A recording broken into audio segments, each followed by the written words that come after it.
was one of the Marines that died yesterday. And to listen to that.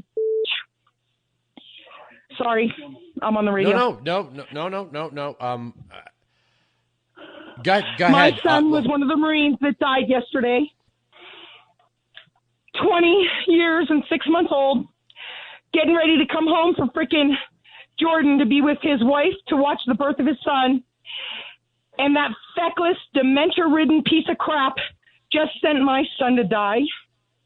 I woke up at 4 o'clock this morning to Marines at my door telling me my son was dead. So to have her on right before me and listen to that piece of crap talk about diplomatic crap with freaking Taliban terrorists who just freaking blew up my son and know nothing, to not say anything about, oh my God, I'm so sorry for the families.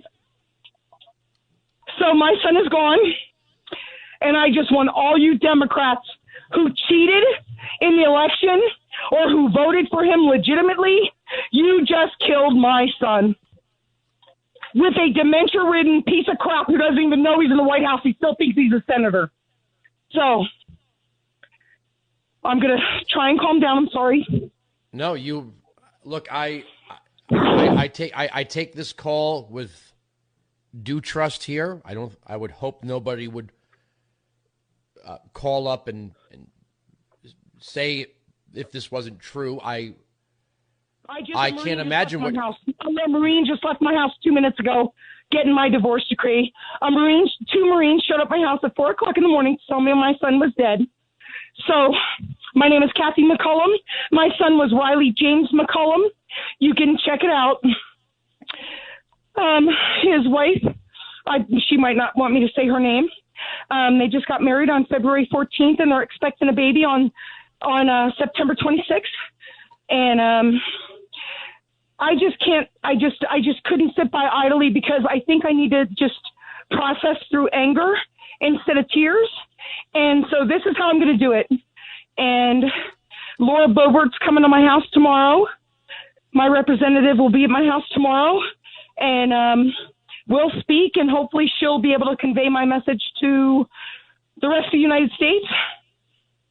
That this was, she said, your son did not die in vain, but guess what? My son did die in vain. This was an unnecessary debacle that could have been handled properly. They had months and months to remove everyone from Afghanistan, and they chose not to. And so they sent in freaking, 6,000 troops? And my son, through the laws of statistics, my son was one of the ones who just got blown up in a freaking terrorist bomb yesterday. So I know you'll check it out, and that's fine. Instead of grieving and crying, I'm just getting mad. I consider it an honor that you would call this program and you would call me. Because I love listening to you, and I believe in you. Well, thank you. And obviously, I'm halfway across the country from you. I can't come over and comfort you right now. There's nothing I can do from where I'm sitting in this studio. But if there's anything... My boyfriend's an Army veteran. He was in the 101st. He was the first wave over in 03, March of 03 in Iraq. And so thank God for him. And I think he might have been a big influence on why my son wanted to join the military. My son was a genius child, an IQ of 156. He could have done anything he wanted to do in the military. And he chose to be a Marine sniper. And that was his choice. Instead of just, being fast-tracked, he chose this course. But I never thought in a million years that he would die for nothing, because a feckless, dementia-ridden piece of crap decided he wanted a photo op on September 11th. That's what kills me. I wanted my son to represent our country, to fight for my country, but I never thought that a feckless piece of crap would send him to his death and smirk on television while he's talking about people dying with his nasty smirk.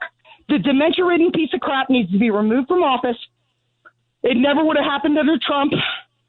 And I'm pacing, just so you know I'm out of breath because I'm pacing. But it is so disgusting that these people cannot even even acknowledge the fact that they just killed my son for nothing, for an ill-managed debacle of a freaking withdrawal from a country that we had total control of.